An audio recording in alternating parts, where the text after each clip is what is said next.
Shut up and sit down. Welcome to the Answer is Yes podcast, where we will explore the cause and effect of just saying yes in your everyday life or in business. I will dig into topics that are not just stimulating, but will challenge you to be better in everything you do. The podcast is based on the simplicity of saying yes to opportunities you might encounter every single day. I'm your host, Jim Riley.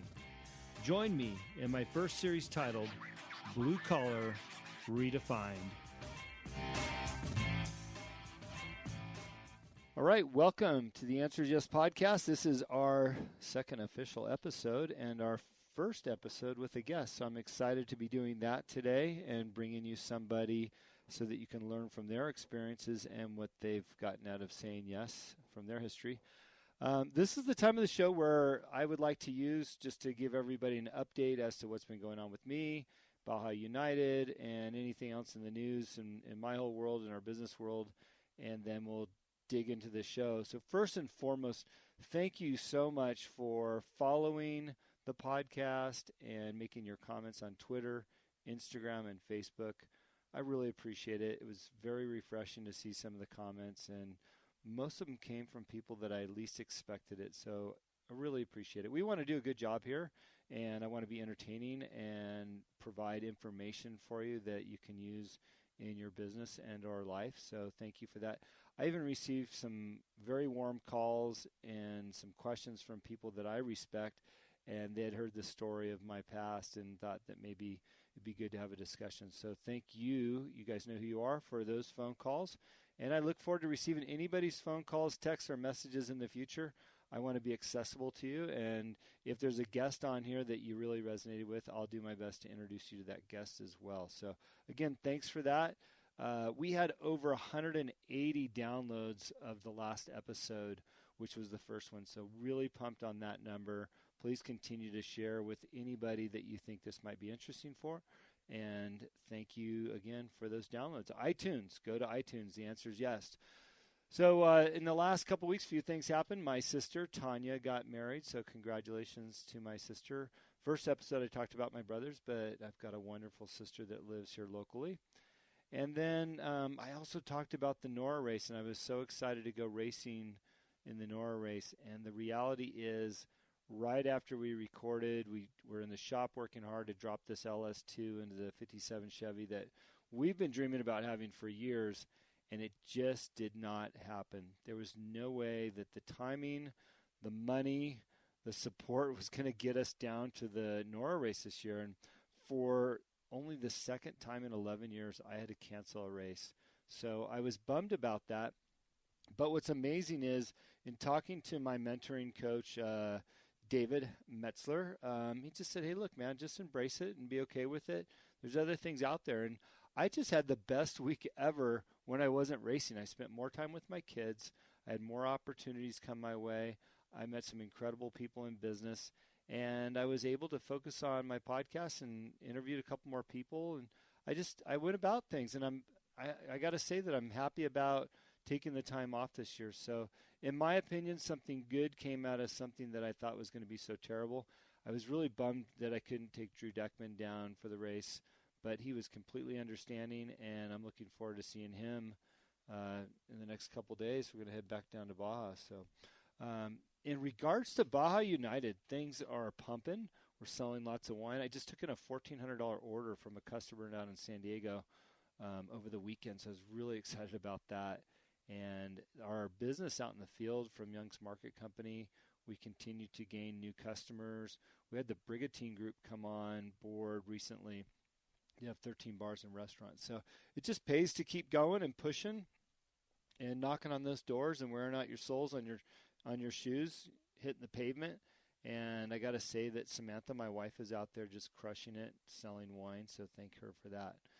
So today's episode, I'm going to be interviewing Corey Danger, as you saw in the title, Danger. And what's very interesting about Corey's past is that he was encouraged from an early on in life from his mom to get a trade, some type of vocational trade that he can use in life. And he's going to explain how he gets that and how he got to where he is today. And I'm just really excited to bring Corey to you guys. So let's just jump right into it. And Here's Corey and my first interview with a guest on The Answer is Yes.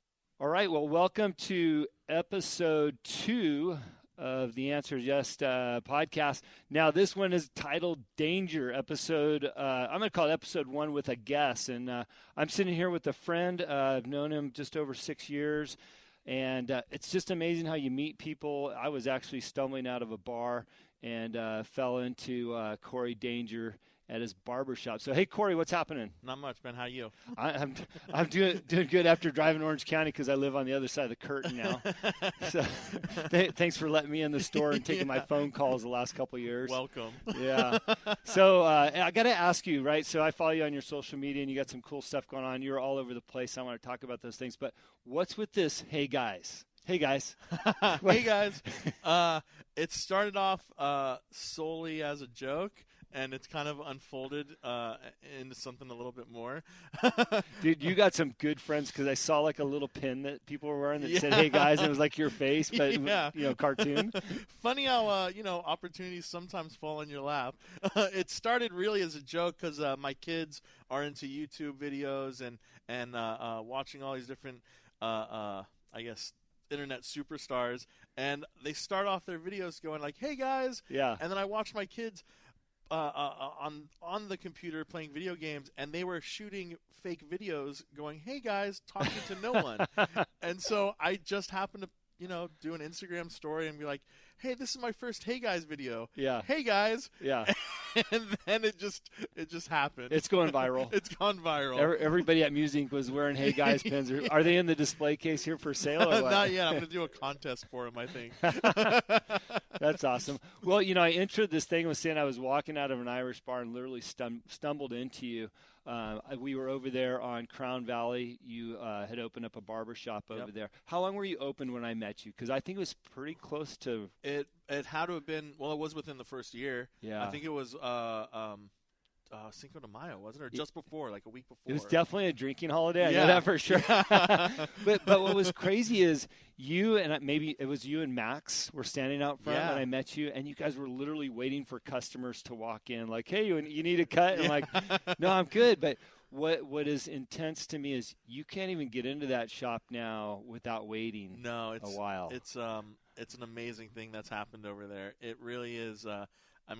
I always joke around like, what barbershop has a line 10 deep on a Wednesday morning? An hour before you even open. Yeah. Seriously, I've gotten there, I don't know, maybe 20 minutes before you open, and there's like 5 guys out front waiting. Yeah. We have a loyal group of guys that will come with lawn chairs and prop them up and, read the paper or catch up on emails, and it's their thing. It's great. I love it. I mean, you casually said it, but like, what barbershop has a waiting line? Is there barbershops out there that people wait that long? You know what? Just as being a part of this industry, I hope there are, but I haven't seen too many of them like that. I mean, Max will post stuff up as he's walking into work, and there's like a line, 10, 15 people. Yeah. And you're going, oh my gosh, this barbershop, right? Yeah, I've got a love-hate relationship with the tagline we've been dubbed is the DMV of barbershops. I haven't heard that yet. Yeah, it's been passed around. So then you open up a second place, and that's also something I want to dig into. But man, this place is busy now too. Yeah, knock on wood, it's really been good. It's progressed a little bit quicker than the first shop, which is what you always hope for. Yeah. Well, that's great. Well, the show that you're on today is called The Answer is Yes, and it's all about sharing maybe some of the things that you went through in your life early on that you said yes. There was a point where you had to say yes to being a barber and going into this career. And I hope that we can share that story with people. So if you would, please just tell me about, maybe early on before you owned a shop, and what were you doing when you decided I'm going to open a barber shop? Definitely.